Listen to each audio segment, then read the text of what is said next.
I call this meeting of the Tacoma Park City Council to order. Will the clerk please call the roll? Mayor Williams. I'm here. Councilmember Grimes. Here. Councilmember Mayo. Here. Councilmember Stewart. Here. Councilmember Siemens. Present. Councilmember Smith. Here. Councilmember Schultz. Here. Okay. The first item we have on this evening's agenda is a presentation from Montgomery County Ride-On Chief of the County Division of Transit Services, Carolyn Biggins. Welcome. We're glad you're here, and we look forward to whatever information you've brought us and a chance to ask you a few questions. Great, great. And I do have with me as well tonight Dan Hibbert, who is our Chief of Operations. So together we can answer any questions you may have. Great. I did bring for you, though, a presentation that we have given to different groups, a little mixture of everything here about the transit network in Montgomery County, but also about Ride-On itself and how it's measured and what we're doing right now with our programs, but also what's sort of in the future for us. So the first slide here, nothing new, of course, for you. This is the Metro Rail system. The red line is the backbone of our network, our transit network here in Montgomery County, and over 88,000 annual boardings are on the red line itself alone. This slide is just a depiction of the bus services within Montgomery County. The blue lines there are Ride-On services, and the green lines or yellow lines are Metro Bus. And as you can see, Metro Bus is mainly in the US 29 corridor and down county, and then Ride-On is throughout that area as well, but then up county as well. About 60% of the service in Montgomery County is Ride-On service. As I said, our two main bus service providers are Metro Bus and Ride-On. Metro Bus in Montgomery County operates 140 peak buses on 18 routes and has daily ridership of 55,000. We are complementary to Metro Bus. We coordinate the schedule and we plan it so that our services aren't redundant. So Metro Bus operates primarily on the arterials and the trunk lines, and Ride-On operates throughout the neighborhoods and acts as a collector and a feeder to the rail service.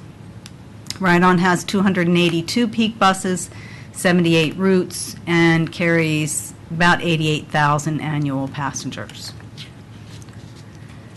This is just a description pretty much of what I've already said about Ride-On in various areas, but I do want to stress again the coordination that occurs with Metro Bus and with Metro Rail. We have regular meetings with them to coordinate our bus service. And we, in addition to the 78 routes, we maintain a strategic plan for the replacement of our fleet, and we train our bus operators within Ride-On. And then we are also doing continuous safety education and training as well. We're pretty unique in the nation in that we are co-located with the traffic technicians at our Advanced Transportation Management Center. So the traffic technicians and the transit dispatchers sit side by side, and each can tell the other what's happening out there. And we've seen that that really has helped our system, and traffic has seen that it helps as well for them to have all those eyes on the road and alerting them about things that have happened. In fiscal 14, we provided 27 million trips on Ride-On. This is a graph of our ridership. We peaked, so far anyway, in fiscal 08 when we hit 29.6 million passengers. Since then, of course, we've had the recession, and we've done quite a bit of trimming in the system. So we are not there yet, but we hope to go up and surpass that as well in the future years. In the area of bus stops, we have about 5,000 bus stops in our entire network. These are both Ride-On only bus stops as well as those that we share with Metro Bus, and we are responsible for those. We have done an inventory of all of them as to how they look, how safe they are, how easy they are for a person in a wheelchair to use when they get off of the bus. And so we started a program, we're kind of midway through our program of upgrading all of the bus stops that we deemed were not acceptable. And so far we're about halfway there. And we do this because we recognize that being convenient and being safe is really key to increasing our ridership. In operations, we have a consistent fare policy within the region that really is a backbone, a primary principle of Ride-On, that our fares are consistent with Metrobus. So you don't have to worry about whether or not the other one takes a pass or lets you on for free. We're very consistent. We use SmartTrip 2. As you probably know, we have about 75% usage now. But we also, in the way of operations, have an accident review policy. We stress safety. That's our number one concern. And we have not only discipline, but we have rewards as well when people exhibit safe actions. We have a computer-aided dispatch automatic vehicle location system that is used at our central command, so we know where our buses are at any point in time in the day. And about 40% of our fleet is fueled with alternative fuels, either with compressed natural gas or as a hybrid, as a diesel-electric hybrid. In the area of customer service, we employ a contractor to be a mystery rider on our buses and then report back to us monthly on things like how our operators collected the fares, whether the bus was clean, whether or not the operator acted appropriately when presented with a situation. And we generally have been getting pretty high marks on that. We have 311, and I would like to stress 311 because it's really important to us, because that's now how we get information from our passengers. That's our main way. We sent all of our Transit Information Center customer agents to 311, and so they are there to answer transit calls. We are probably the single biggest user of 311 in Montgomery County. We have about 112,000 calls a year that come in there about Ride-On. 70% of them are really about what time does the next bus come. And then, of course, all of our complaints are put in through there. They are transmitted back to us, and we transmit them to the depots, and then they look into it, investigate it, and then get back to the customer. So that's really the primary way of reaching us now, is through 311. We also did, 2 years ago, a launch of a real-time information website for our customers so they could find out when the bus was coming. And we also are getting ready to put that up on electronic signs throughout the county.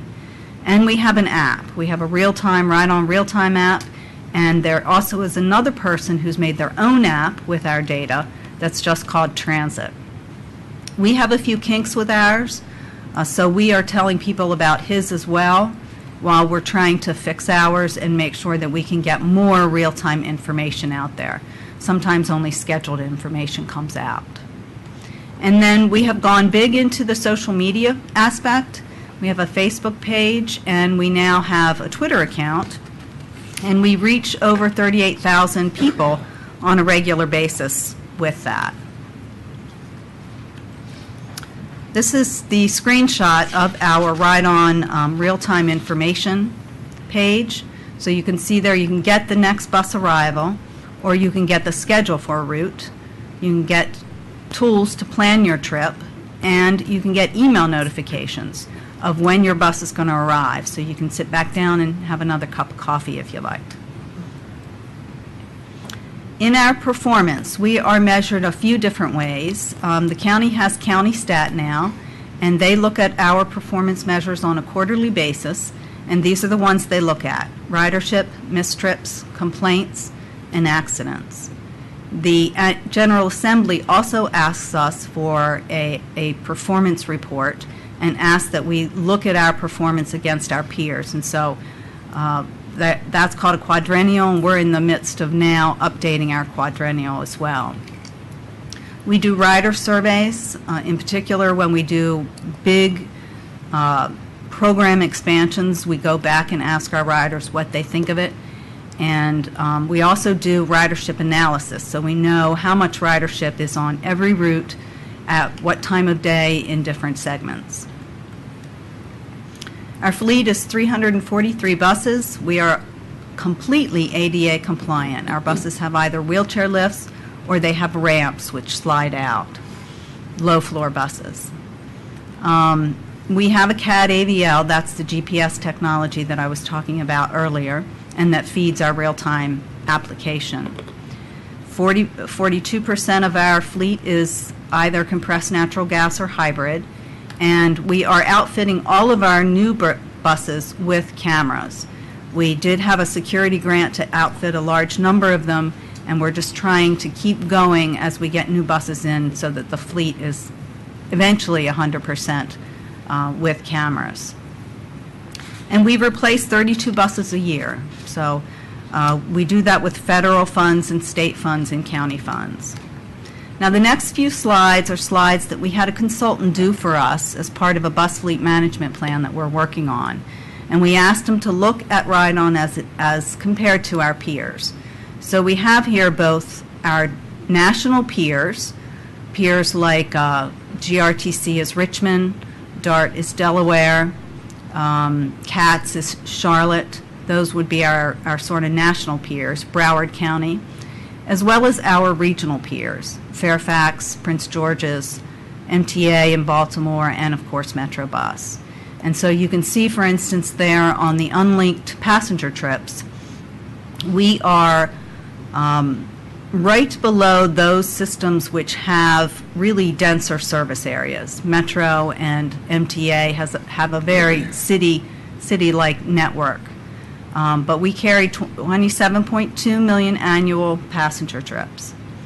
And the riders per revenue hour is good as well. You can see there Ride-On is there at 28.4. Just below, of course, the heavier ones, MTA and Broward County and Metro Bus. Charlotte is above us as well, but we're pretty close to that one. And then on operating costs, we are pretty good. We are $103 per hour on our operating cost, and that's really, considering how expensive it is in the region, that's really a pretty good number there. And then you can see the last chart there, miles operated per vehicle in maximum service. That's 50,000. That's a lot of miles that are put on our buses. And one reason that is because a lot of our service is interlined. And that means when a bus comes into Tacoma Station, if it comes in on a Route 3, it may not go back out on a Route 3. It's going to go to another route, do that route, and it may come back later in the day and do a Route 3. That lets us keep the number of buses down and the number of operators down, helps us be more efficient. But it does contribute to some confusion with passengers. In the future, we have both short-term and long-term goals here. And of course, Tacoma Langley is going to allow us to come off of Lebanon Street and have the Tacoma Langley Center as our layover area. So we're pretty excited that that's going to open in 2015. That's going to be great for us. And then when Silver Spring Transit Center opens, you'll see a lot of our routes will be slightly changed to get us back there into the station.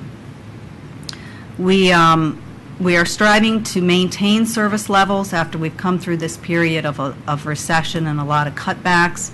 We're trying to get the service back to where it was before, where we had better frequency on our routes, so that when a trip was missed, you weren't waiting another 30 minutes for the next bus, but maybe only 10 or 12 minutes. And then we are also enhancing our route supervision so that we get more eyes out on what's actually happening on the street. And we were given additional positions this year to do an enhanced safety program. So we'll be working on that as well. And then long term, across the state of Maryland, all the transit systems committed to doubling transit ridership by 2020. So that's one of our goals. We will also redeploy our service when the BRT, the Bus Rapid Transit System, comes out and those corridors are planned. We'll look at the Ride-On service and decide how it needs to be changed. We know that we need more depots. Ride-On needs a third depot in order to grow, so that is constantly on our to-do list. And then we need to update our strategic plan. We haven't done that since 2008, so it's time to get back to that. And then finally, we'd like to do a comprehensive ride-on survey. And that's pretty much it, so I'd like to open it up for any questions you might have. Thanks very much. Councilmember Smith, you were, I think, were the originator of the request that Ride On come and talk, so I'd like to give you first chance. Thank you, Mayor. Thank you, Ms. Biggins, for coming before us today. I actually use Ride On, Thank you. and I have to say it's a horrible service. The biggest problem is you have an app, right, that gives all this information, but then the actual buses, a lot of times buses do not match up to the scheduled information in the app. And that would be okay if the bus never showed up, but the bus drives by with an out-of-service notice when it was supposed to pick you up at a certain time. And this happens time and time again. I've had complaints from constituents that the bus is never on time. And these are people that are trying to go to work. These aren't people that are just riding the bus because they don't have anything else to do. They need to get the bus in our neighborhood to Tacoma Metro. And it's not very far. And the buses never are on a regular schedule. So I have a couple questions for you. Can I address the not-in-service buses? Yes. You might remember I mentioned a little bit about the interlining in the system. We have a lot of buses that have to go back to the start of their run. That's called deadheading. We have a lot that might go in the dominant direction, but then there's some of them that don't stay there and just go back and forth on the route. They have to be turned around to get back at the start of the route. When they do that, their instructions are to put not in service on their destination sign. So you are seeing definitely buses that were deadheading back to the start of the original route. I could accept that explanation, but I've been told by my constituents who've talked to other bus drivers who have said that their bus drivers on the 17, 18, 25 route, what they do is they go to the end of the route, they go to sleep, and then what they try to do is catch up by putting on the out of service little message on the bus. Now, I don't know. I don't have the resources to investigate to see if bus drivers are actually sleeping during their time off. I don't know. But I've heard it from my wife, who someone told her, and I've heard it from a constituent that said that that is the issue of why we see so many out-of-service buses. Well, if we know that, if somebody calls into 311 and tells us that, we will definitely investigate that. Now, let's talk about 311, because a constituent of mine said that she called and made a complaint and never received a call back from Ride On about her issue. Now, I understand that because I had another constituent complain about the message that the bus gives when it's pulling up to a stop. And I called, I identified myself, I was transferred to a bunch of people, and finally when I did speak to someone, after they were done talking to me, they slammed the phone down. So I understand that maybe someone from Ride On would not have gotten back to my constituent because when I called, I didn't have the best customer service experience. Yeah, I do apologize for that. I don't know why that would have happened. I know that with our folks, with our supervisors, we do instruct them to call our folks back so that, and that really is a hallmark of Ride On, that you will get a call back.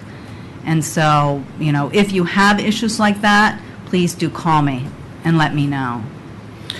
Okay, so some of the questions that I have, is it possible that Ride On could implement an actual ID number for the bus drivers? So if there is a complaint, rather than just identifying the bus, someone can identify the bus driver.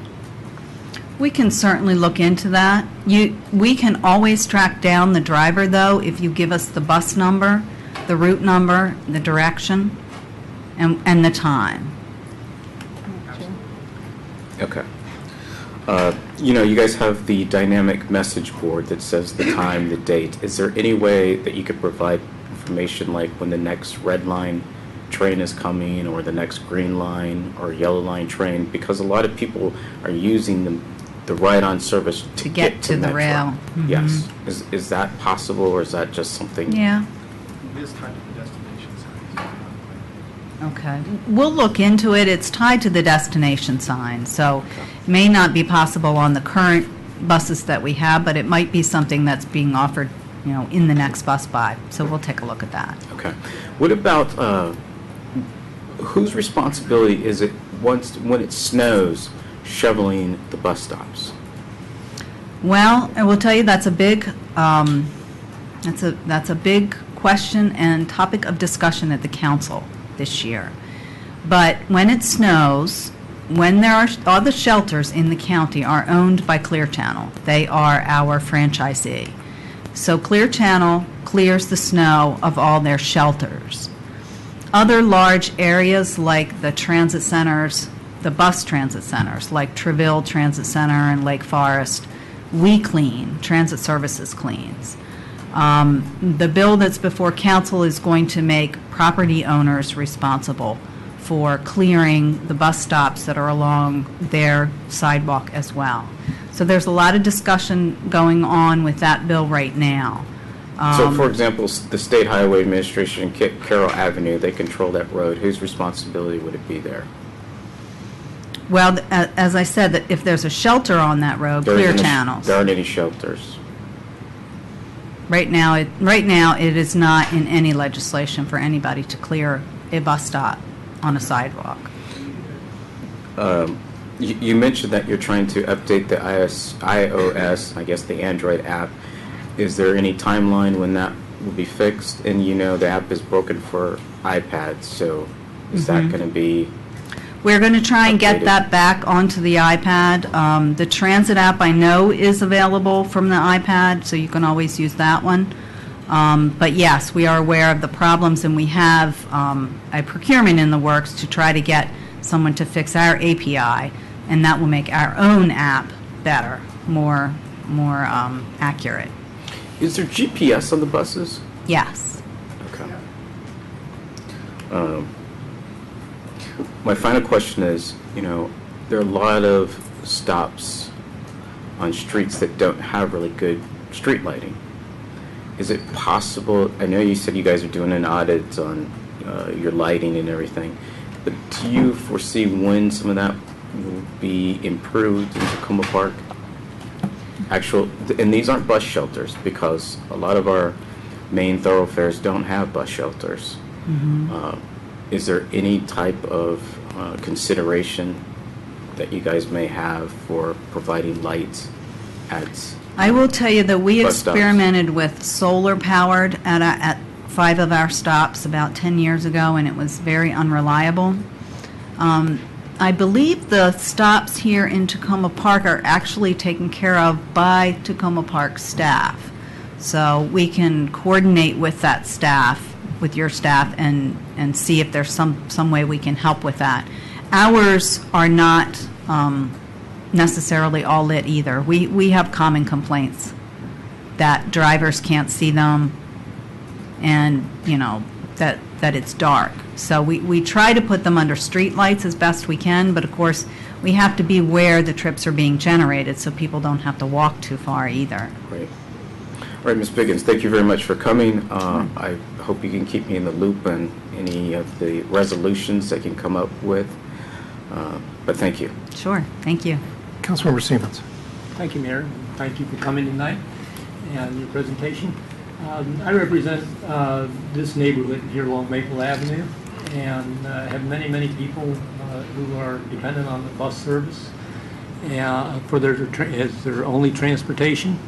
But unfortunately, many of them are at such a low income that they're unable to have access to electronic things. You mentioned your website and the apps and things like that, but they don't have access to that. So I hope you keep that in mind as you are looking for solutions and improvements in service, that there are a lot of people who depend on the bus service that are not able to access the electronic age to the Yes. same level. Yeah, and that's always a balancing act we have, because we know that.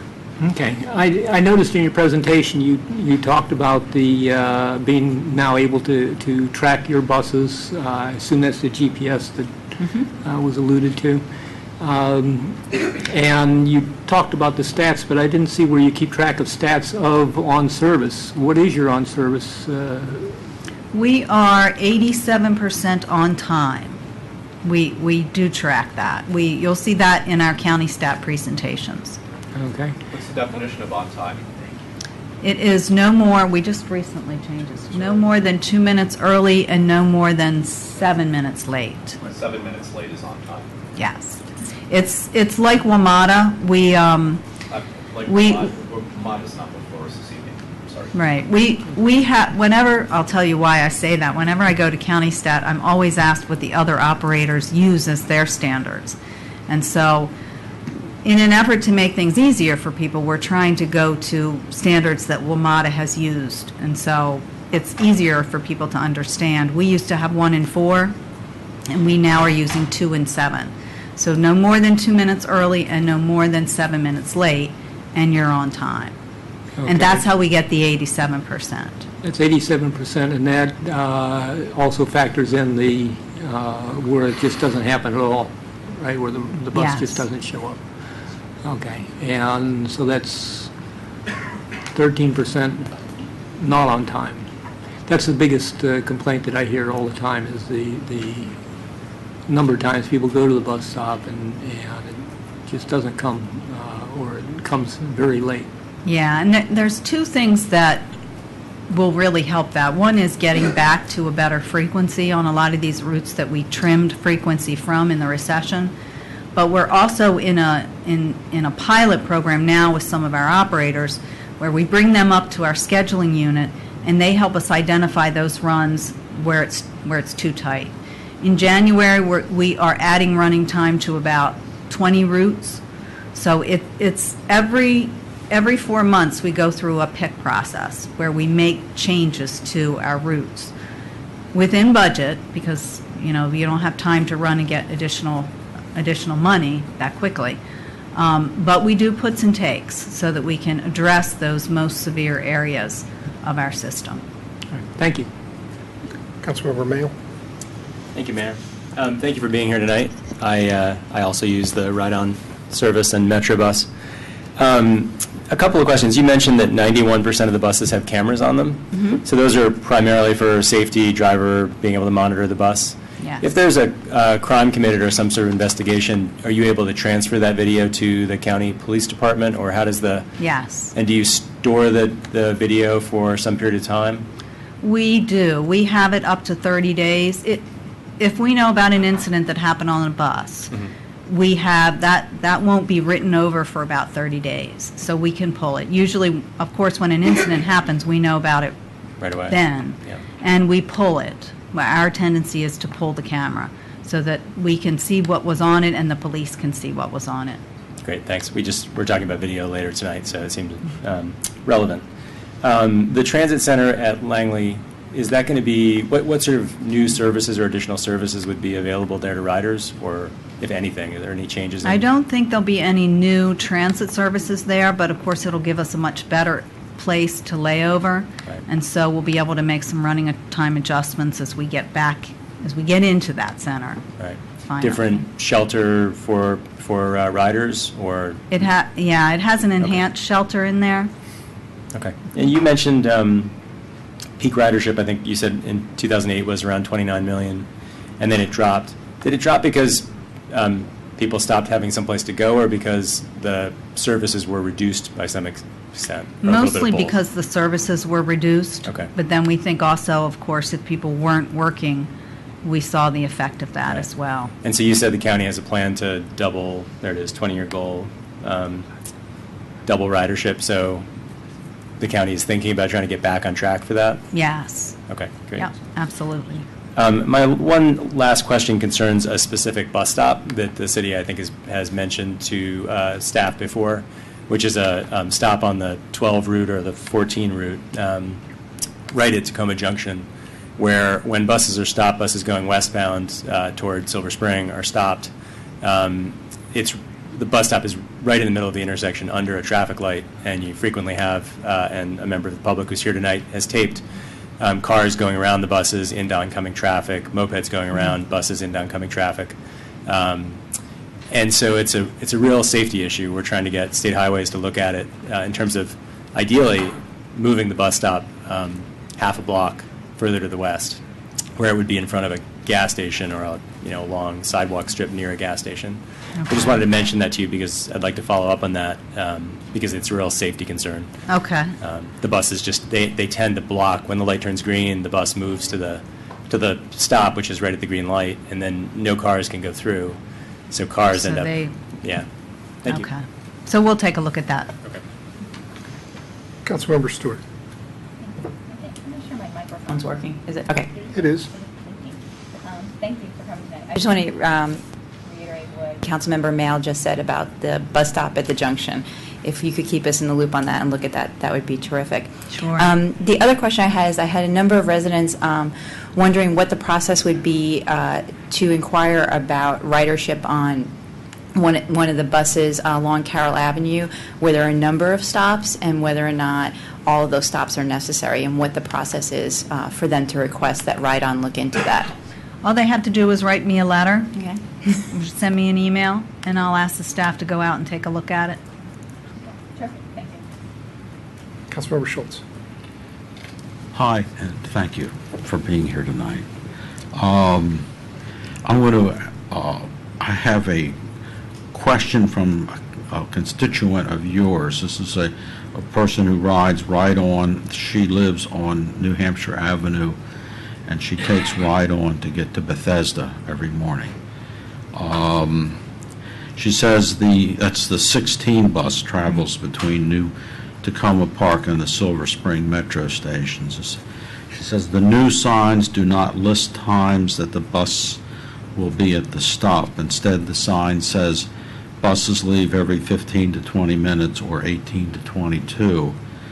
But the Ride-On website has route timetables. Her question is, this is the first question, what is Ride-On using to track on-time service? We are using our GPS system. Okay. And then she said she submitted a question through the website but hasn't gotten any answer yet. The issue is that drivers do not seem to feel or know the timetable. They think they are always on time. We get used to a bus coming to stop around 7:45 a.m. and try to get there by 7:40 or so. Then the bus comes at 7:40 and we are waiting to cross the street as it passes. Also, the next bus is more than 20 minutes later. That's not a question, that's just an expression of concern for somebody who rides Ride-On 5 mornings a week, obviously, to get to her job in Bethesda. And can you respond? We can to take that? a look at that. Certainly, if she calls that into 311, then that's flagged for us. Uh-huh. And we can figure out what's going on with that particular trip. Could be that trip is coming in from another route, and that route delayed it. But we need to look into that. We need to pull the thread on that and see what's happening. That might mean, like you were saying, adding some minutes to the schedule so that the bus drivers... Right. That's one thing we're More. constantly looking Okay. at is our running time. Okay, thank you very much. That's all my question. Councilmember Grimes. Thank you. Well, my thanks also for coming out this evening. I also occasionally, meaning a few times a month, ride on, mostly to Silver Spring, Langley Park. One of my kids, my only kid who's home, rides Ride-On himself.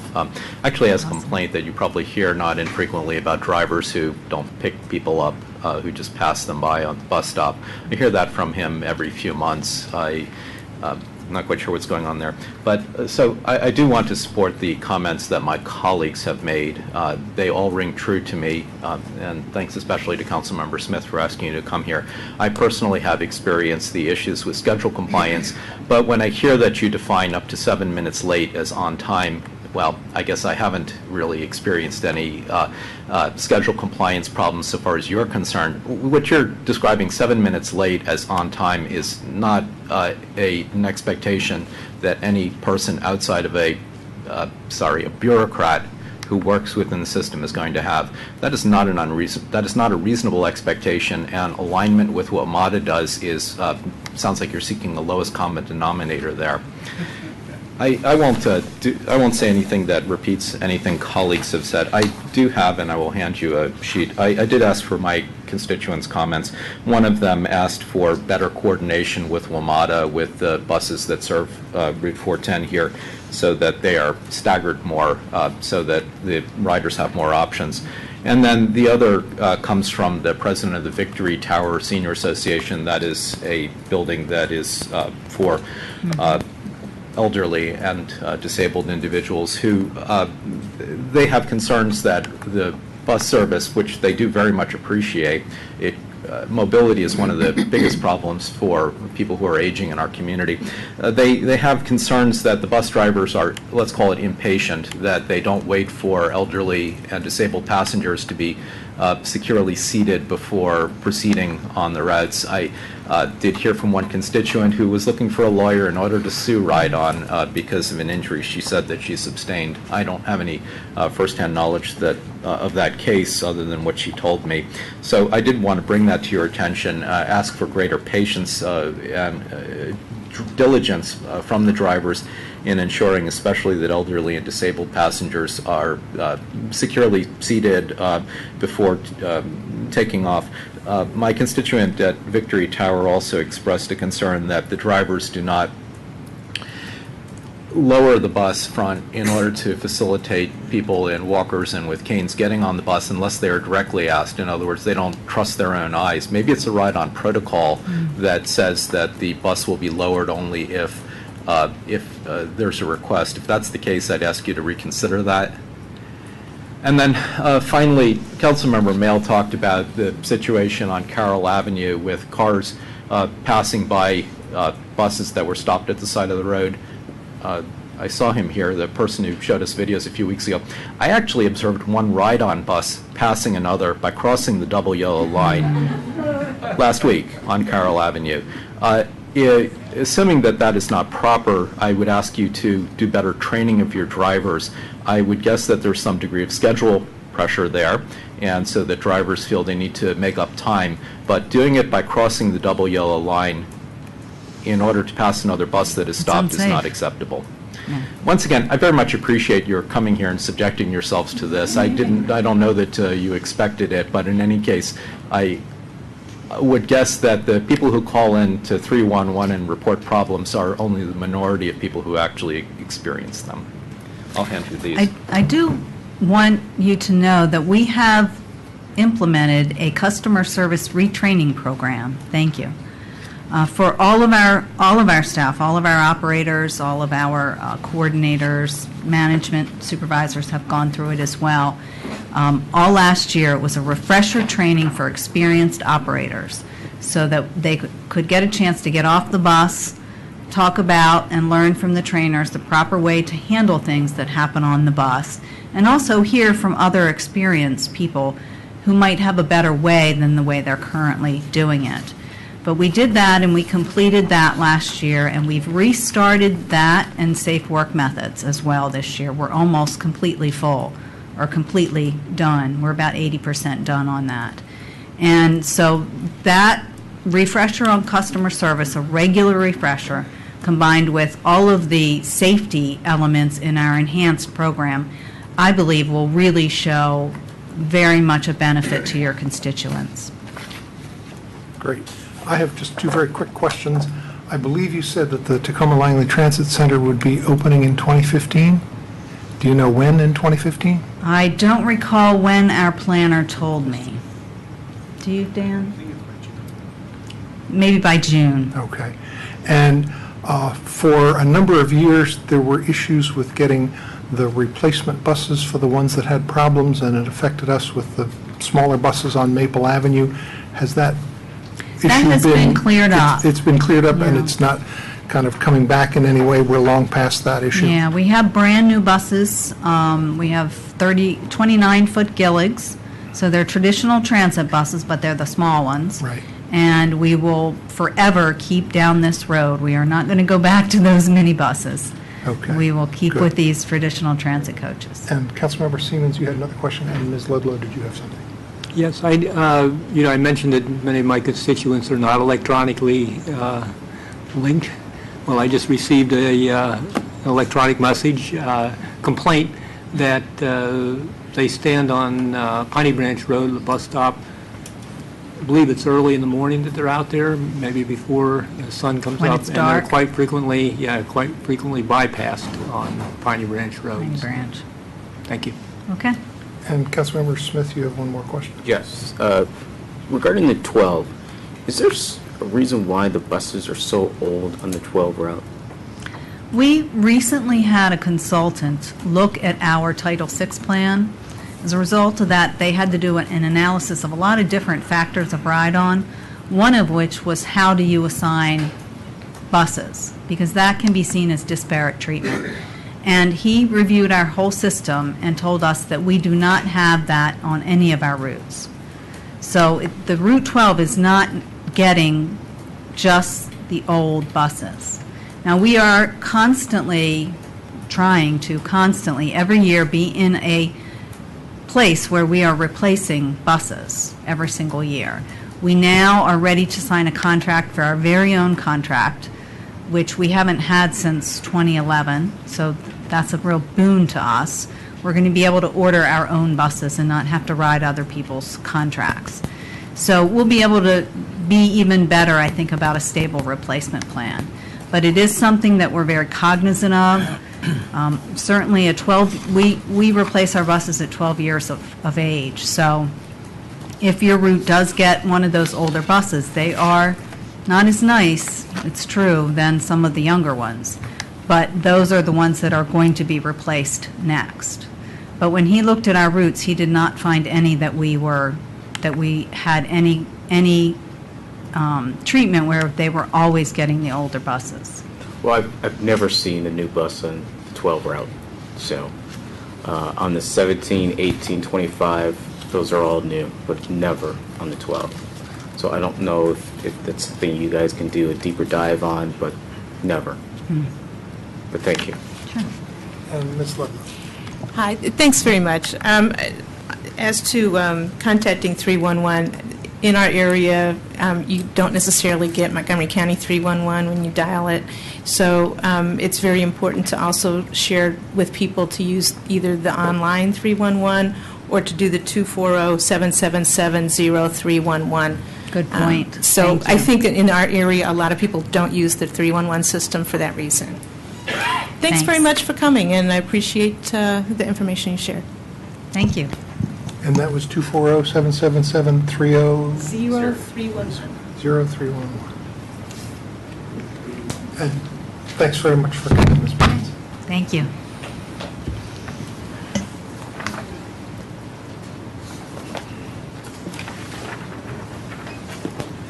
Okay.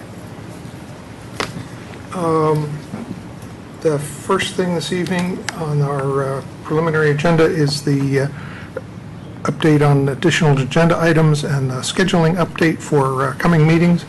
I want to take a minute or two to go a little deeper in this than I usually do, just to make sure that I can provide some clarity for folks on some upcoming agenda items. First off, for this evening, I've had requests to pull 2 consent agenda items.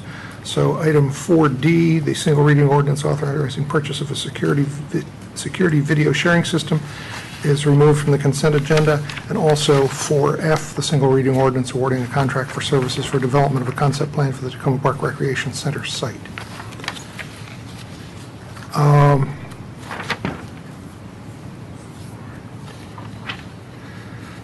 And then what I want to do is take a couple of minutes to just go over upcoming agendas since this evening is our last meeting of 2014, because we take off in December. So we will be coming back in January, on January 5th, and resuming our weekly council meetings. I've been talking over the last couple of weeks about, there were a number of items that were building up that we needed to deal with in January and February, and I counseled my colleagues that if there were new items, we were going to need to be looking at March, because January and February are full. What I want to do is take a minute and let you know items that have been put into January and February that are not Tacoma Junction related, and then I will cover the schedule for Tacoma Junction discussion and items. On Monday, January 5th, we're scheduled to have work session discussion of legislative items and a follow-up to the discussion of planning for snow removal and snow emergencies. Will we have a draft proposed legislation on the alcohol changes for the 5th? Yes. Great. Then on... But to be clear, the vote wouldn't come till the next time. Yeah, because that's a work session. Then Monday, January 12th, we'll have a presentation from the Safe Roadways Committee, and then a first reading ordinance on the filming and photography changes, and then that's when the resolution on the legislative items will be, as the Deputy City Manager just noted. Then we've scheduled for Tuesday, January 13th, the first of 2 council retreats. This one would be on priorities, looking at getting ready for the budget for FY16. Then Tuesday, January 20th, we won't meet on Monday, January 19th because of the Martin Luther King Jr. holiday. We've scheduled a public hearing on the relocation of Washington Adventist Hospital and the Police Department's annual report.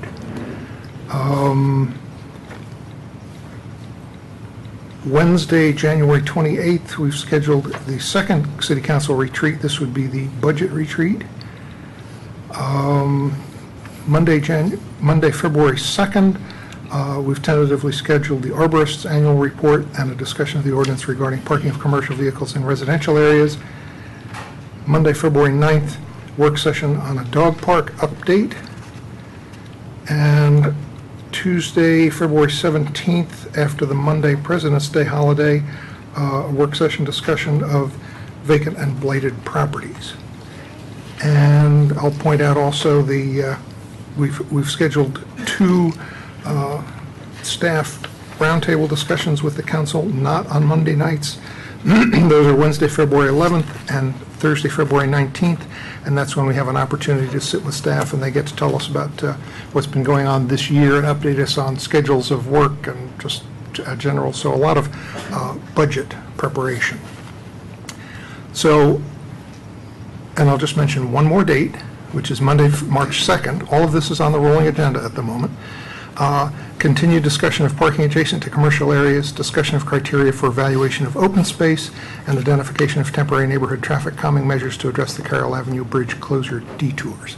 So those are all things that were kind of on hold in a group of things where we needed to schedule for 2015. Those have been given slots. They may move, especially given the other thing that we need to fit into the January, February timeframe, which is our continuing discussion of the proposals and process for Tacoma Junction revitalization. So now I'll just cover the items pertaining to the Tacoma Junction discussion. Monday, January 12th, we have scheduled a discussion of financial information related to the development proposals. Then 2 weeks later, Monday, January 26th, we've scheduled a work session discussion of Tacoma Junction redevelopment. The thought being that we could potentially need 2 weeks to talk about financial information and trade-offs. And that will be financial information on particular proposals.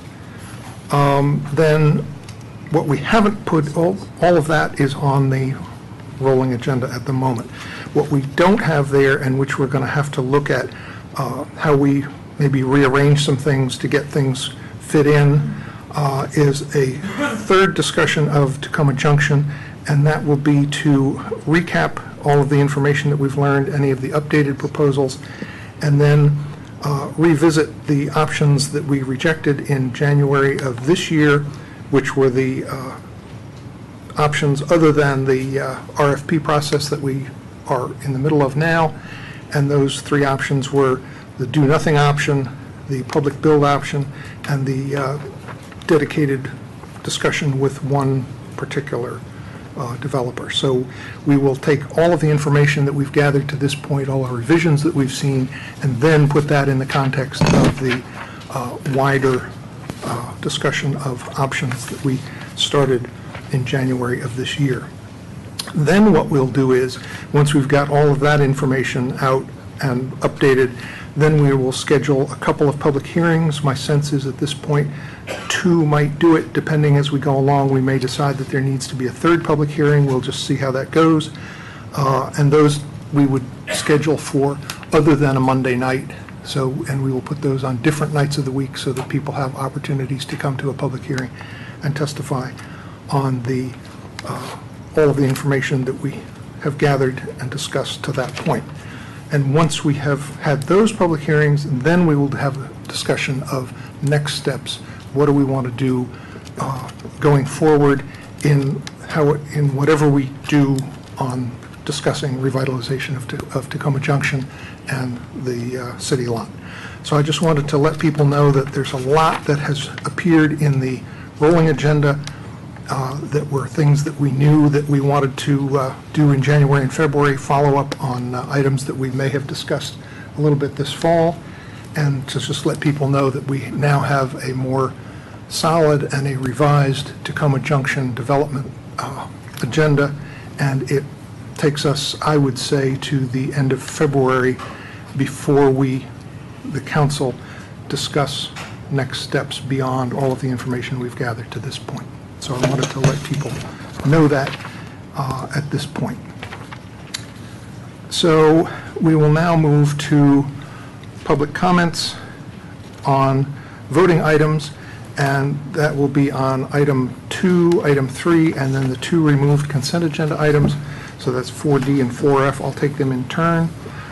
Is there any public comment on the first voting item this evening, agenda item number 2, which is the second reading ordinance authorizing the FY15 budget amendment number 2?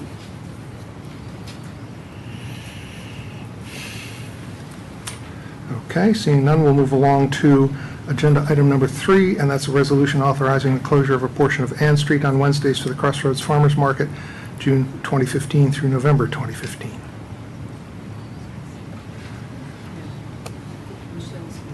Yeah, she's right there.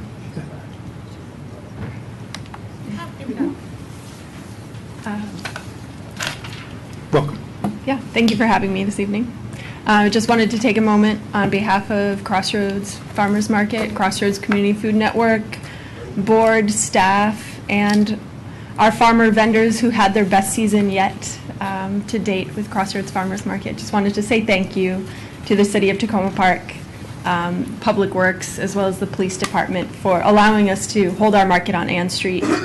I know that Jesse passed to you some layout of successes that we did have on Ann Street this year, and we do attribute many of those to having the new location.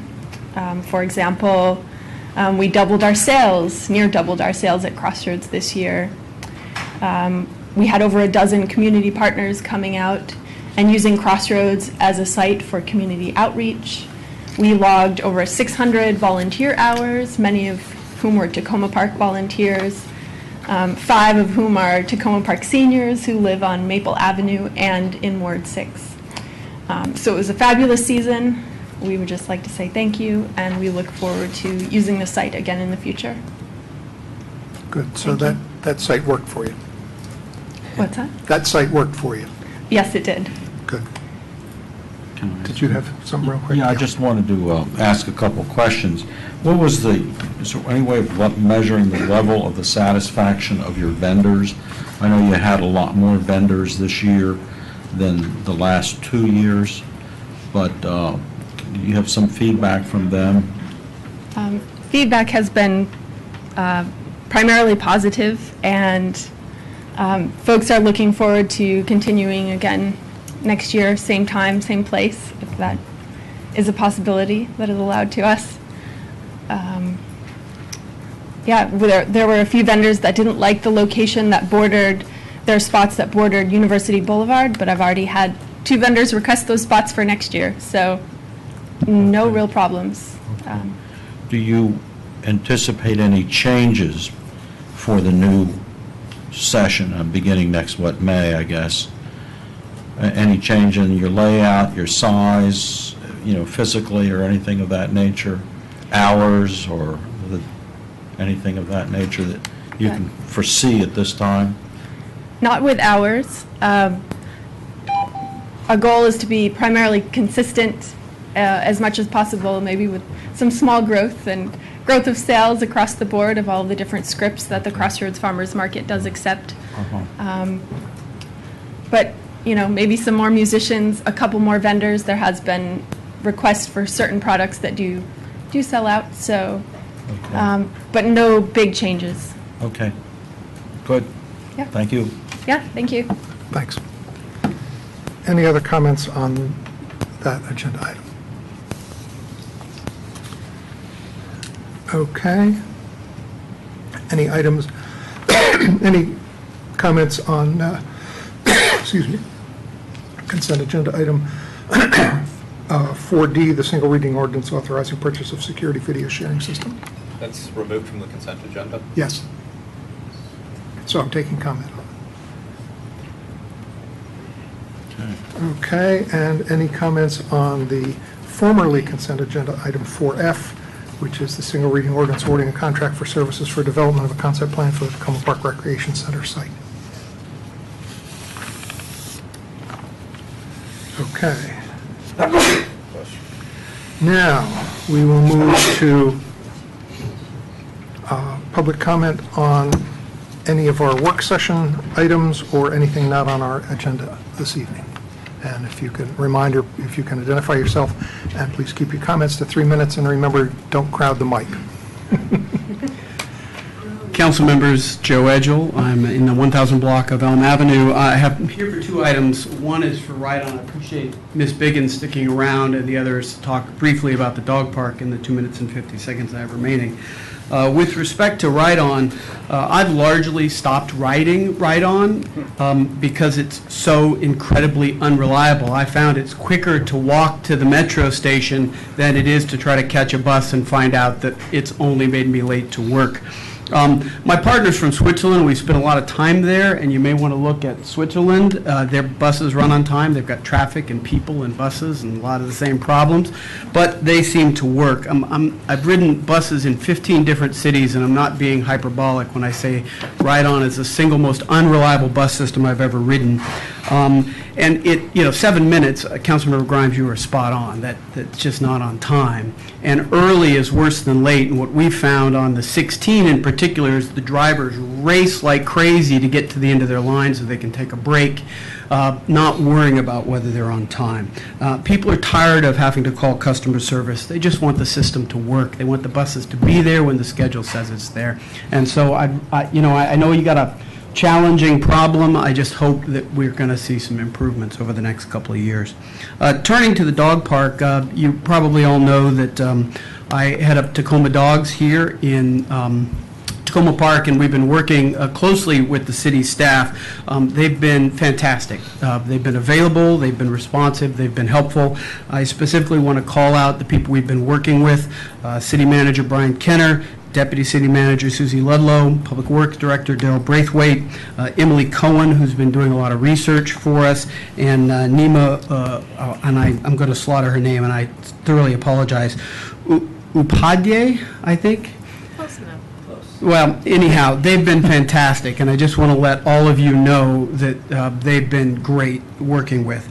Eric Saul, who's a local architect, has been doing the design. I'm going to remain here. He's not here tonight, but I can answer most of the design-related questions if the city staff can't, and I'll be sitting here in the audience. You know, I know it looks like a lot of money, but remember, park construction is expensive. By way of comparison, the Boyd Jackson Park to renovate cost over $209,000. So we're creating something from scratch, and this site has some challenges. As you know, the slopes make it particularly difficult. But what we've done is we've changed the design to cut out some retaining walls and to try to make it less expensive. So we're really designing for a cheaper effort. And I also want to finally mention in my remaining seconds that Tacoma Dogs, through its architectural design services, donated probably close to $10,000 to the city in this effort. So we're putting our money where our mouths are, and I personally have donated over $1,000 of my own money to make this effort go forward, and I just want each and every council member up here to know that we're in for the whole thing. Thanks. Thank you. All right. Love it, love it, love it. Yep. Paul Krasowski, 7708 Tacoma Avenue. I just want to talk briefly about the concept of environmental sustainability. I think you all remember when the junction proposals first got brought up, I stood up here and said, you know, you have sustainability in the RFP, however, really no action has taken place to evaluate the comparative or relative sustainability of each of the different projects. We have various definitions of environmental sustainability that we use in environmental engineering and science, and some of them can be quite complex, but I've been doing a bit of research, and one of the things I found was I asked the city clerk to pass this out to you. It's a checklist that's used by another city in order to evaluate whether building projects or development projects in the city are sustainable. It's a very simple checklist. It covers 18 areas of sustainability. And it's pretty consistent with the Sustainable Maryland type of definition of sustainability. Now, I recognize this was done for another city, and there are a few things in here that would need to be changed for Tacoma Park. It refers to other action by the city council, which doesn't mean you. It means the city for which this was developed. But with, I think, pretty minor changes, this could be transferred to Tacoma Park, and that city staff and in fact the council, you don't need to be an environmental professional to use this. But city staff or the council, other intelligent people can sit down and apply this checklist, this criteria, to the different proposals that have been set forth. And I think this can be very revealing as to which of these proposals will surface as the more sustainable of the proposals that are out there. That's all I have tonight. Thank you. Thank you. And if I can point out to the clerk, I'm not sure about the other packets, but the comments that were supposed to include that and mine didn't. So we still need it. It was with it. It was underneath the comments. Underneath mine. It's stapled. It was underneath the package. Just like this. Ah, okay. Good. Gotcha. Thank you. Yes. Hi, Gary Weinstein, Lincoln Avenue. 2 essential points. I'm so thankful to live in Tacoma Park. I love Tacoma Park. And 2, collaboration is the key to the junction process being a win-win-win. And I want to say that Tacoma Park is an extraordinary home. I want it to be my home forever, my son's home forever, my wife's home. And I want to also thank all the people who make it such a special place, including so many people in this room, and all of you for your hard work, and all of my friends out here. I do want to just say thanks for that. And I'm thankful for that. Secondly, I want to urge on the collaboration. Individually, we're a drop of water. Together, we're an ocean. On that score, I think the best, good solution to consider is for the city to move toward a co-op ability project collaboration that's just the start of a more robust community discussion that would just, then that will be in collaboration with the city government and the community. And there's so many advantages that, and some of them are, I believe would help the process get to a result that reflects the essence of the task force recommendations, the city goals, and the co-op goals. Also, you would pair the co-op with some really, really smart and experienced people. It would help them thrive and expand, and it would help ensure that the co-op is an anchor of a strong special junction that is physically improved and is a place for community gatherings and traditions. And also, it would make a difference in the lives of people who have very, very difficult challenges. Not only the young adults, but the parents. It's so hard to plan for life for your child when he's never been independent. So, and all those things are so hard to quantify. So when you talk about trade-offs, opportunity costs, I think some of those things, I think you really can't put a dollar figure on. And the money has to work, but it's more than money. And I would ask you to consider the intangible, non-financial aspects of the solution that I'm asking you to consider. Thank you. Thank you.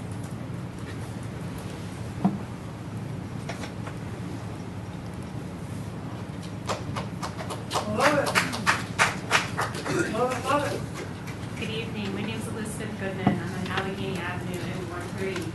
I came because I wanted to express my support for the redevelopment of the Tacoma Junction parking lot.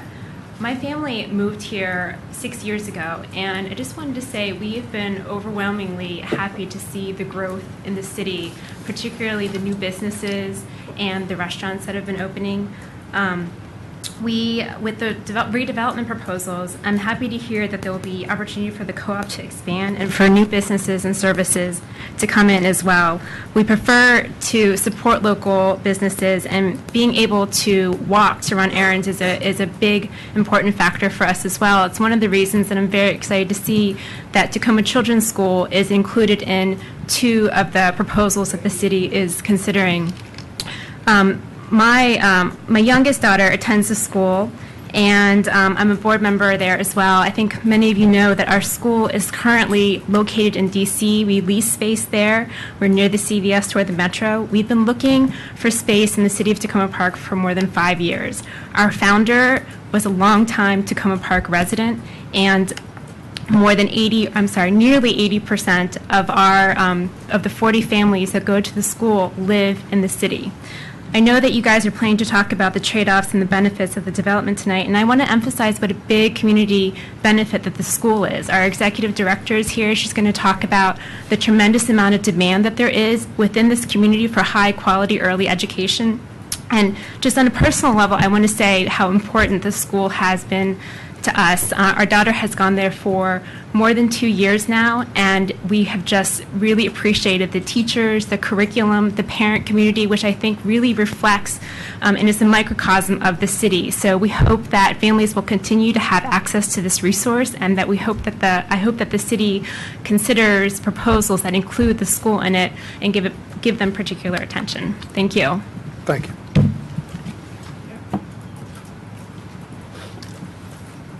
Good evening, Mr. Mayor and members of the council. I'm Matt Herson, the president of the board of directors of the Ability Project, and I just wanted to give you a little briefing on what we learned at the open house on the evening of November 13th. We were all here for a number of hours, and we found it to be very productive. And one thing that I found striking, having managed these process for over 3 decades now, these development process, is the number of very specific and very interested comments that we received on architectural planning techniques. It wasn't general coming to learn things. It was, the building is too close to the street, and then the next person would step up and say, the building is too far from the street. The building is too far to the left. The building is too tall. The building is encroaching on the trees too much. The building needs to be closer to the street. I've never been in a community where people have studied an issue, have planning passions, and very specific recommendations. And one process that I hope that could become part of this, that I have found very helpful in these cases, is the charrette process, one that I've employed elsewhere very successfully. And a charrette is a community collaborative planning process that can be from a couple of evenings up to 40 or 50 hours a week for a number of weeks, in which the engineers and design professionals work hour to hour and day to day with stakeholders, with the arts community, there'll be several sessions on sustainability, different parts of sustainability, stormwater management, air quality, landscaping, so that all of the stakeholders with a variety of passions can really become enrolled in and become part of the design process. A charrette is conducted either before or after a developer selection, and the big difference between before or after is if a charrette process is undertaken after developer selection, the developer generally pays for it. And so an architectural design team that's brought in, which can be quite costly, can be something that's borne by the party that's going to undertake the development. I will send later this week some information about the charrette process, and there's a variety of resources to city staff, and I hope that it can become part of the process in the first quarter of next year. Thank you. Thank you.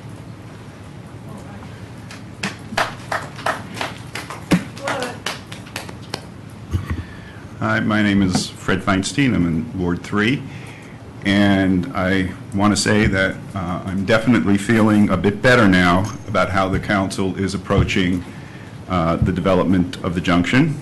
The new schedule that the mayor just outlined earlier this evening is very welcome news indeed.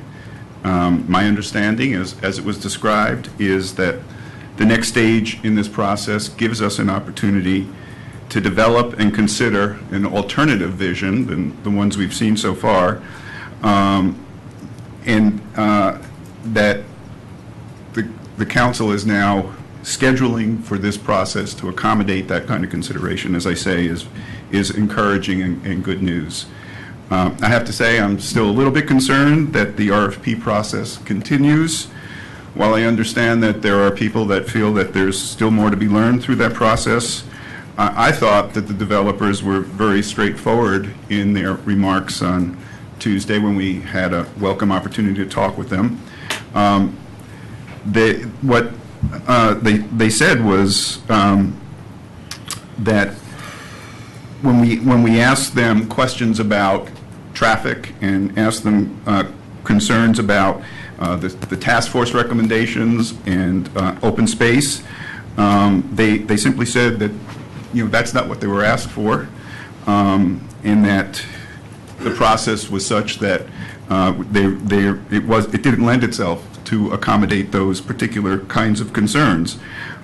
So I do think it was kind of predictable what they would come up with, but I think the good news now, and what I'm very pleased with, is that we are now in a process where we can start considering some alternatives.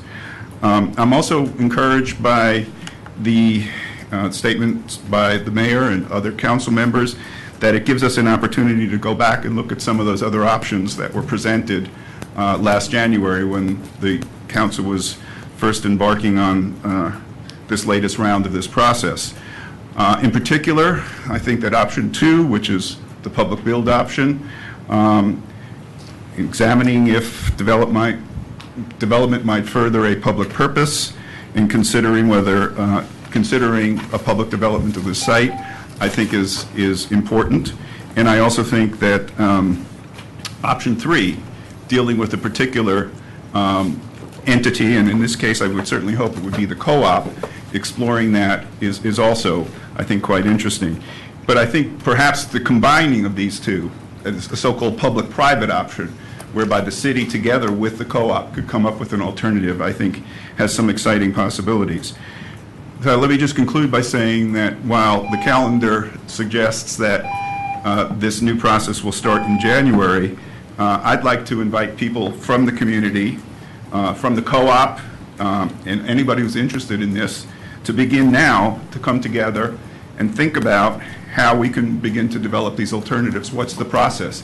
And I certainly include in that, I hope that city staff will participate that, and council members. I think it could be a wonderful collaborative process. One thing about all these meetings is every single one, someone comes forward, I'm a design specialist, I'm a developer, I'm a architect, I'm a city planner. I mean, the expertise that has come forth at these meetings, it's been quite impressive. And hopefully all those folks with those kinds of skills and that kind of knowledge and that kind of interest, we can figure out how we can create a process in the community with the assistance of the city and the council to start that process. And I don't think we have to wait for January. I'm hoping we could get started on it right away. And I really am feeling better and more optimistic that we can develop a plan for the junction that will both unite and excite our community. Thank you. Thanks.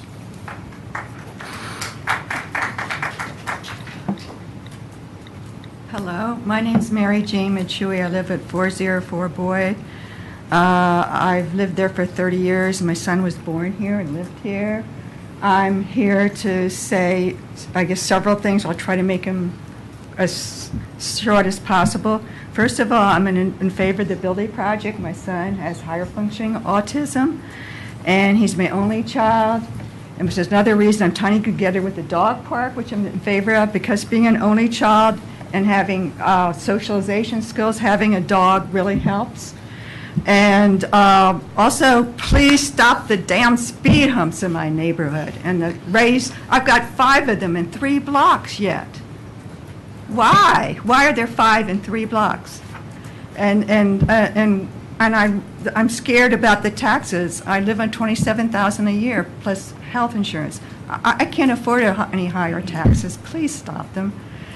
And if you're going to, please have a moratorium in speed humps in Tacoma Park, unless it's in front of a senior building or an elementary school. Please stop them. And third of all, I'm sorry, I'm in favor of the Building Project, yay. And someone told me at the open house last week that it would look bad for the city to stop everything and start over again and annul all 4 of the proposed projects. So I say, please select the Building Project, but have the Building Project work with the co-op and the co-op expand, but not to a point where we have to build expensive residents for $2,000 a month co-op, residences. We don't need more gentrification, please. I'm concerned about the racial makeup of my neighborhood because of gentrification. The black folks in my neighborhood, they're living with their children and grandchildren with them, and because of economic regions, it seems. And it seems like I hate to say it, but the white folks are more affluent. They stay here 4 or 5 years and they move.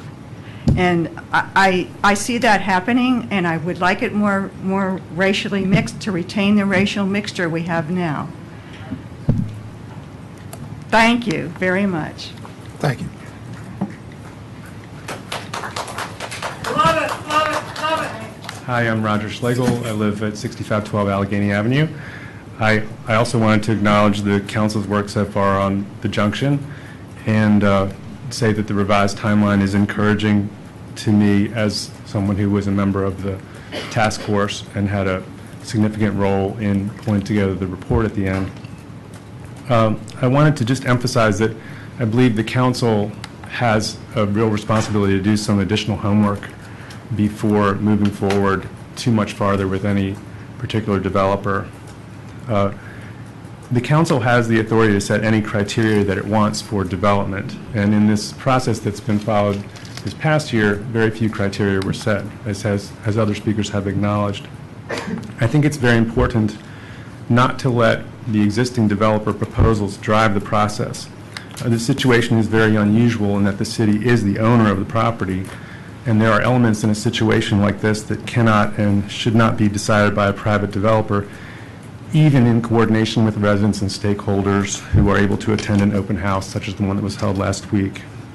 Ultimately, the success of any development at the junction is going to depend upon your vision, your initiative, your leadership as a council in connecting this particular parcel's development with a broader strategic vision for the junction and for the city as a whole. And this clear leadership would also, by the way, have to be a precursor to any charrette process. So I would suggest that the council and the city staff need a little bit of time to do some homework in clarifying that broader vision and necessary design parameters that would relate to that before asking potential development partners to proceed any further on their own dime with work of their own, and also before making final decisions about other options, such as do nothing, public development, or partnership with a specific private entity. And what would that homework be? I don't think it's an exhaustive list, but some of the items that were on the task force's list of priority actions back in March 2012 would make sense to be on that homework list. We said that the city should complete necessary work to prepare for harmonious, successful redevelopment of the C1 parcel, and that necessary work included coming up with the eventual desired location of egress and entry points or point to the property, determining the square footage, footprint, and type of community or cultural space to be included in any redevelopment. We had mentioned pavilion, park, playground, or garden space. Determining the maximum extent of the incursion into the wooded area, the currently wooded area. Determining necessary provision of pedestrian pathways from Columbia to Carroll. Determining the necessary provision for bike and vehicle parking with consideration given to overall capacity in the district rather than just the needs of anything that sites on that property. And finally, determining how to create synergy with the development of this property and the overall environmental sustainability strategy for the city. So I would ask that the council consider perhaps tinkering with this proposed timeline to allow helpful people on the staff or perhaps in the community to answer some of those questions, get that homework done, and then proceed from there. Thank you. Thank you. Hi, good evening. My name is Andriana Miliones. I live with my family at Ritchie Avenue. I have 3 children. And I just wanted to add my voice quickly to those in support of a development project at Tacoma Junction that would include a preschool, particularly where we go currently is Tacoma Children's School. I just want to say, by the way, my boys want a train station there, but I told them that's probably not going to happen. So more realistically, I think it would be a nice, a wonderful benefit in the area to have something so central. Currently, we're going out a ways. We would walk if we could, and a school at that location would allow us to walk and bike. And yeah, I just think it would make a nice addition and good symbiosis with the local businesses, and more businesses in the area would probably be beneficial on both sides. I think those are all my little points that I jotted down. Yeah, thank you. I told you I'd be short. Thank you. Good evening. My name's Megan McDonald. I am a resident of Ward 1, and I'm also a parent of 2 young children who also attend Tacoma Children's School. I'm here to just express my support of the development of Tacoma Junction insofar as it would provide opportunities for more small businesses and perhaps schools or educational organizations to come in to enhance the lives of young families who live in Tacoma Park. I can just say that in my small region of Tacoma Park, I know of 11 families that have moved in around the same time as I have, who have children of preschool age. There is such a demand for it. Many parents will tell you that it's hard to find good childcare, good preschools. And so if this new space were to be developed, I hope that you'll seriously consider the plans that include opportunities for a preschool or other educational facilities. Thank you. Thank you.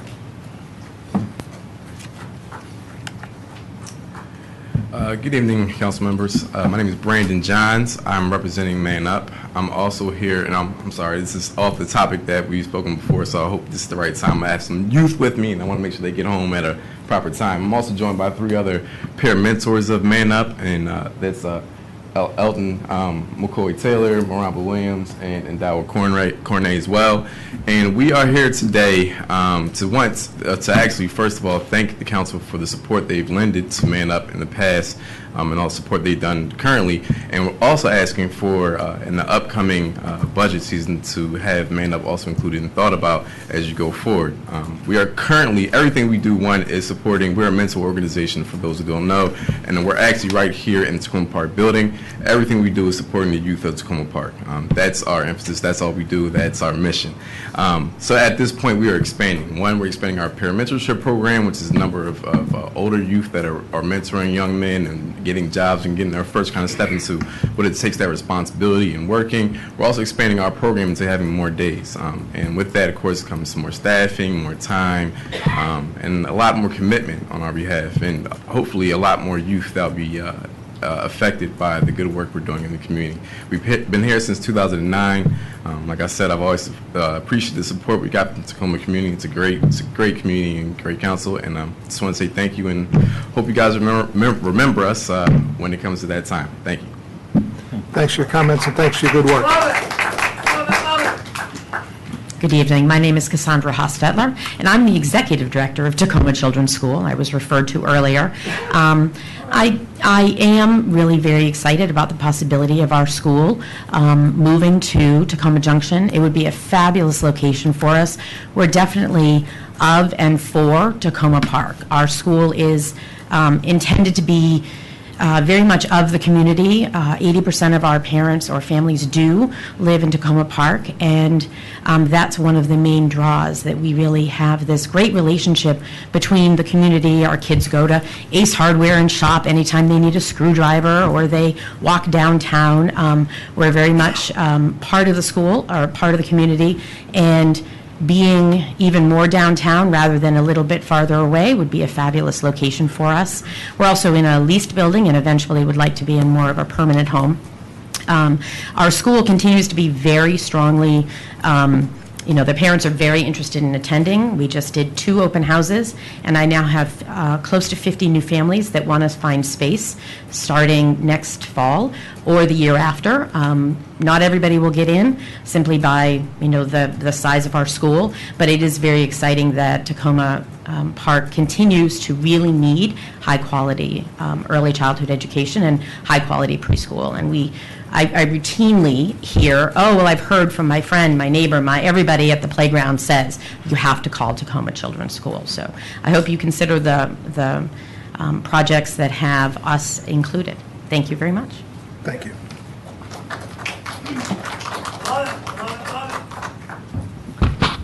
Mayor, City Council, hi Jarrett. Hello.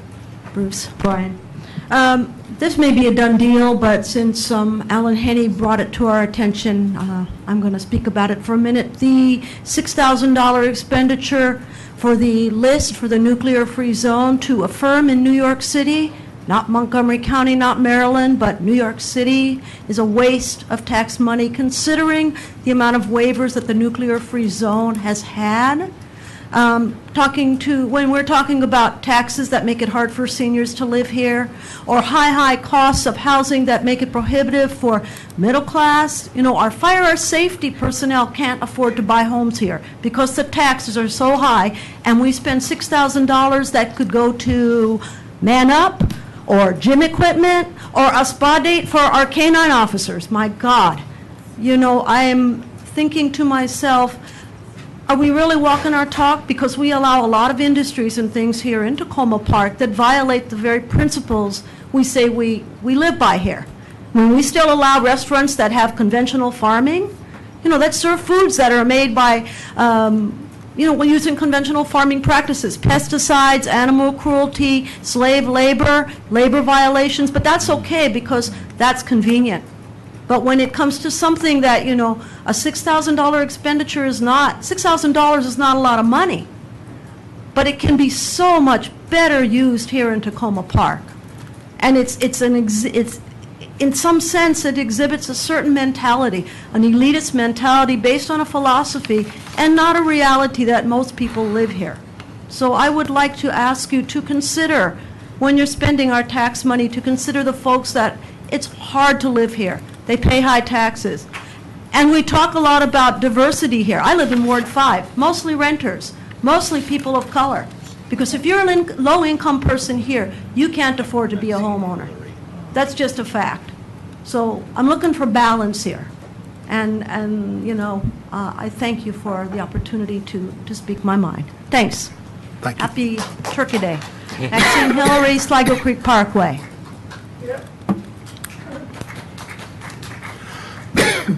I'm Keith Kozloff. I live on Sycamore Avenue, and I'm responding to the mayor's outline of the timeline for the Tacoma Junction process. And I don't know if it's glass half empty or half full. On the half full side, I think it's really important to inventory the assets that we have for making substantive improvements at the junction.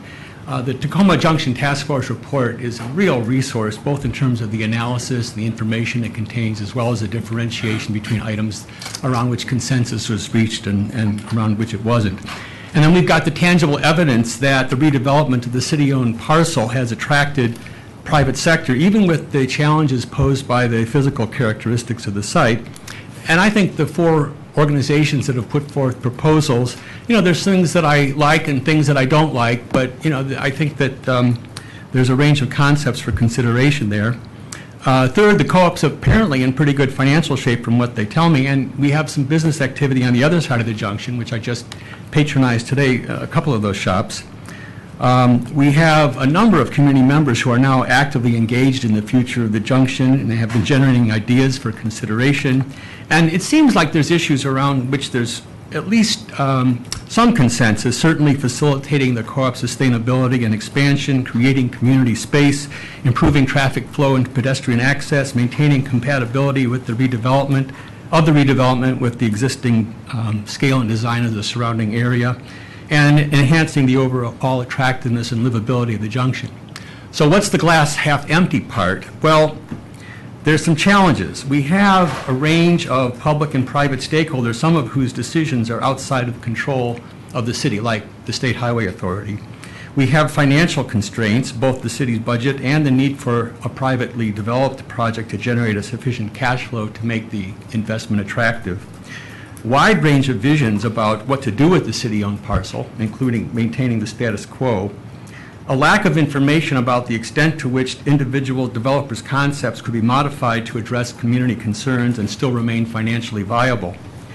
And I have to say, rightly or wrongly, past experience with city government with respect to other projects and the earlier part of this RFP process, which has led some neighbors of mine to distrust the capacity of the city to manage the process going forward. The uncertainty about how to integrate what Councilwoman Stewart has called parallel processes. That is, the current process that focuses on the city-owned property, along with a less well-defined process for achieving improvements in the broader junction area. And finally, no clear channel for receiving and evaluating suggestions from citizens. So the steps that you've outlined in the process are positive, but I think that something more is needed, and I would encourage the city to build on what we have, build trust through transparency and communication, predictability with respect to how a community engagement process will inform council decisions, something that's inclusive, time-limited, and where the decision criteria are transparent. And I hope that by the time we come back together in January, there'll be some more progress on the process going forward. Thank you. Thank you.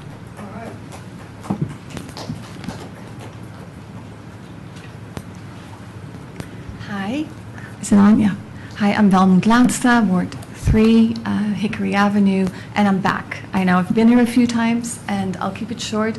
Many people have spoken quite eloquently before me. What I do want to sort of reiterate kind of briefly, and I want to also thank the council members who have responded to my letter.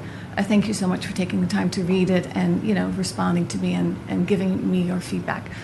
An RFP process, and I know we have an RFP process at hand, and I know we're kind of stuck with it, so we're going to have to kind of work around with what we have. But it does not exclude, if we would sort of reevaluate where we're at, things that people are arguing for, like the Tacoma Park Children's School, that does not have to be ensured by an RFP process. In general, you'd start a design charrette, and then from that design charrette, you then come up with the ideas, and the Tacoma Junction was a task force, was a great beginning. But from that design charrette, that's when all the sort of different needs and requirements that a community sees for this particular location would be clearly articulated. So I would sort of, and then I think the developer of the Ability Project kind of brought up a very important point, and that's kind of what I want to talk about tonight. He mentioned that if there is a design charrette, that tends to cost money, which is true. And so by him sort of, I think, suggesting that there could be funds be made available for a design charrette on their end, that would be one option. But there's also different options within the design world and in the grant world for Tacoma Park City to tap into. And I think that's been one of the bigger issues in this process. I think the city went to developers to develop a vision because they didn't necessarily might have had the resources to develop that vision on their own. But I would argue, and I would actually urge you to look into different funding sources that could come from public-private partnerships. It could come from NEA design grant money. And I think, you proposed this timeline of January and February, but I think grant cycles could be a little bit longer, and I don't really see a strong sense of urgency to develop this project, in particular if we want to do it right. So as you're contemplating next steps, I would argue to keep the public-private partnership, the additional funding sources in mind as we move forward to designing this Tacoma Junction. That could include a children's school. It could include an expanded co-op. It could include apartments, but I think the vision has to be established first. Thank you so much. Thank you.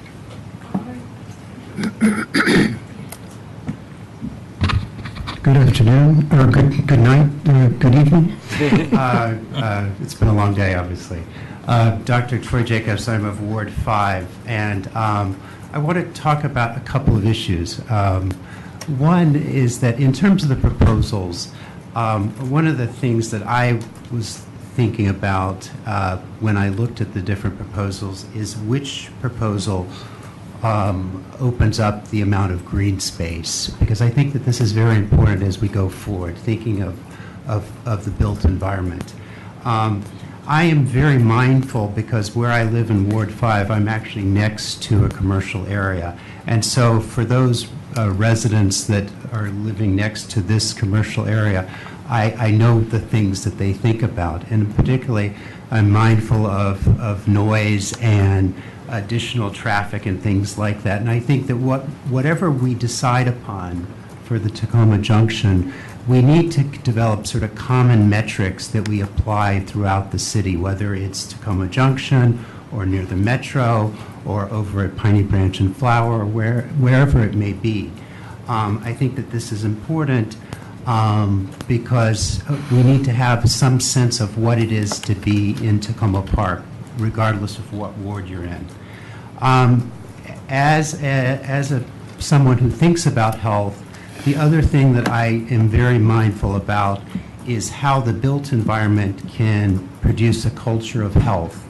And I think that what is very important is to think of ways that we can actually do this for both the rich and the poor and for whatever stripe people are in the city. And I don't think that any of the proposals have actually done, they are a starting point, but I think that there's actually a lot more work that needs to be done on all the proposals. And what I would suggest is that, there's work that's been done by the Robert Wood Johnson Foundation and also by the Federal Reserve Bank of San Francisco, where they actually looked at case studies of what works. And so we're talking about cost-effective solutions that actually can make a difference in terms of the built environment and a culture of health. The other thing is that I think that everyone needs to have a stake in the city. And when I look around the room, I actually don't see the constituents of Ward 5. And I think that this is actually an issue that we need to be mindful of and address head on. We actually need to have the engagement of the poor, of various minorities, of immigrants, in the whole process from the start to the end, and I don't feel that that's actually been adequately addressed. Thank you. Thank you. Good evening, Mayor and council members. My name is Diane Curran. I'm a constituent of Councilmember Stewart, and I live about 3 blocks from the food co-op. I came here tonight worried about the process for developing Tacoma Junction, and now I just want to say thank you. I really appreciate your slowing down the process. I think we have a gem in the food co-op. I just want to echo what Gary Weinstein said. I'm really grateful to live in this city. I'm grateful to be able to walk to the grocery store and the post office and the metro and the library, and those are the kinds of things that I want to preserve. I want to see our city preserved, and I want to echo what Roger said about the importance of vision in this process. And thank you so much for taking a step back and letting us all participate in that process. I really appreciate all you do. Thank you.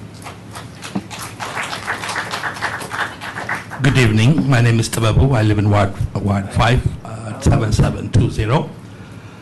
I'm here to share on the depth of myself, what I think about this junction process. First and foremost, with all due respect, I'd like to state the fact that this is a public property, a public space. Anything we do has to have not only our self-interest, but has to be inclusive of the many others who make home in Tacoma Park. Unfortunately, some of the comments that I hear are driven by self-interest, and we have to be inclusive. I am a new immigrant. I've made Tacoma home. I've been dreaming of a place at the junction to plant my little dream that aspires to do big things. I tell you, on November 12th, I was on Kojo Namdi show sharing my dream, putting Tacoma Park on the map. I'll tell you, I was in New York a week ago sharing my dream to big people out there who are making a difference in the global poverty reduction scene. I had a meeting with Jeffrey Sachs, world famous economist who has been working with the UN to eradicate poverty from the face of the world. I am in discussion to have my little humble model, Blessed Coffee, that aspires to introduce a model for U.S.-Africa trade to be introduced in that conversation. In the Sustainable Business Solution Network that will be unveiled by the UN in July, I am pushing my little humble dream for the U.S.-Africa trade relation. And I'm trying to plant this dream at the Tacoma Park Junction. I've been looking at the place for the last 3 years. 3 years. And yes, we do have an urgency. Sorry, my dear sister, you say there is no sense of urgency. Maybe you're talking about your own self-interest. Please, this is the public space. I love the Tacoma Park Co-op. I go there. In fact, that's the only place I see the diversity of our community reflected eloquently in their workforce. I don't see it anywhere else. I love the Tacoma Co-op because it has my coffee shop to my community. I love it. It is like a sunflower in our garden. But my little coffee plant has to have a little room there as well. I like the ability, I like the concept of the Ability Project. But my little voice has to be considered there. So I don't want to be dismissed. I represent, in fact, the person who spoke before me said it eloquently. The new immigrants who live in Ward 4 and Ward 5 are working, busy with their kids. They don't even have the privilege to come here and share their dreams with you. Even coming here is a privilege. So what I'm going to put in the public discourse, front and center, is this is a public property. We all have our self-interest, but we have to come together and create a space that accommodates our everybody's need. And public need has to be the anchoring point. I see all kind of remarks disguised to promote self-interest. It hurts me because this is not the Tacoma Park I've dedicated my life to. So my urge to you is a public good. Whatever you do, my hope is that place will be a cultural and a social garden that looks into the totality of our humanity and gives us an opportunity to grow and shine with everybody who lives in it. Thank you. Thank you. Love it! Love it! Hi, I'm Elizabeth Wallace. As we brought the boat to 16-year-olds, this project at Tacoma Junction could also be, Tacoma Park could again be a standard bearer with this project for sustainable building and energy practices, of course, but also for community involvement. Who knows, Bruce, maybe you'd be on a TED Talk. To ensure full community participation, I'd like to introduce a tool. It's from the Tacoma Park Library. It's a book from 1977 entitled A Pattern Language, Towns, Buildings, Construction. Even now, it's still one of the best-selling books on architecture, urban design, and community livability. And I've got the only copy in my hand. With this book, ordinary people, that means us, can successfully solve very large, complex design problems. One problem, they call them patterns, is how can an individual have an effective voice in a community of 5 to 10,000 people? They have the solutions. Pattern, or problem 67. Without common land, no social system can survive. Neither can we. Another pattern, or problem, street cafes. We all know the street cafe provides a place where people can sit lazily, legitimately, not being called vagrants, to be on view and watch the world go by. Encourage the cafes, as I think we need to with Tababo and other persons like, of his desire for entrepreneurship. But life's joys are in the details. Think of the cafe. Build the front of the cafe so this book says, so that a set of tables stretch out of the cafe right onto the sidewalk. I remember my delight in various cafes that actually do that. These don't. They feel different in a cafe like that. Another pattern is how light enters a room. It only goes in about 8 feet, then diminishes. In a room with only one light source, as some of these apartments have, the lighting on your face is insufficient for me to accurately read your emotions. Hence, miscommunications. I gasped when I saw the apartments in the plan of Keystar and Eco Housing with lighting only at both ends. I can imagine the fights in the middle. Kitchens, for example, need more light than other rooms, not less. They need to face south-southeast. Perhaps we should not line this building up with that road. And the school, there's such a long hallway from the lobby to the classrooms. It felt like a rat's maze for kids. Only 26 households? Does this reflect what's really going on in the highly transient DC area? Perhaps we have to rethink the apartment of the 21st century, not for lifelong living, but for phases. Because honestly, as the current issue of Washingtonian Magazine asks, can you afford to live here? Could this project feasibly accommodate more, to accommodate downsizing Tacoma Park boomers who want to stay here but no longer need a 4-bedroom house? Or interns who are coming for only 4 months who need a furnished studio? Could we partner with IKEA to plan smaller kitchens with EU-sized appliances and plenty of flexible storage space? But the biggest problem of the proposals is reflected in the pretty architectural drawings. The streets are bare of traffic, so they look really good. And they don't include the pictures of the parents in a state of paroxysm in rush hour trying to drop their tiny children off at school safely. Where's the drop-off point? Heaven forbid if they want to park and drop. I've been through this at the Tacoma Park Elementary School, and it took a long while to fix that, and it's fixed now, but you're going to have the same problem. So this doesn't solve all problems, but I suggest we look into a roundabout, a circular intersection in which traffic flows almost continuously in one direction around a central island. I'm not going to get into the details, but it's safer, it's less noise pollution, less traffic pollution, and noise pollution and carbon pollution. The greatest benefit, we'd eliminate perpendicular T-bone crashes. But what about the jazzy Tacoma Park Junction Park building? Move it. Move it and make it part of one of the new outdoor cafes or the garden within the new multi-use building. Put traffic before the T-square. Thank you. Thank you.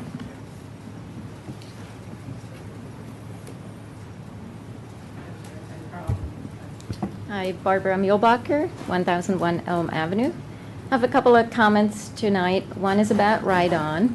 I grew up in Switzerland, so I basically grew up on public transport, taking buses and trains everywhere.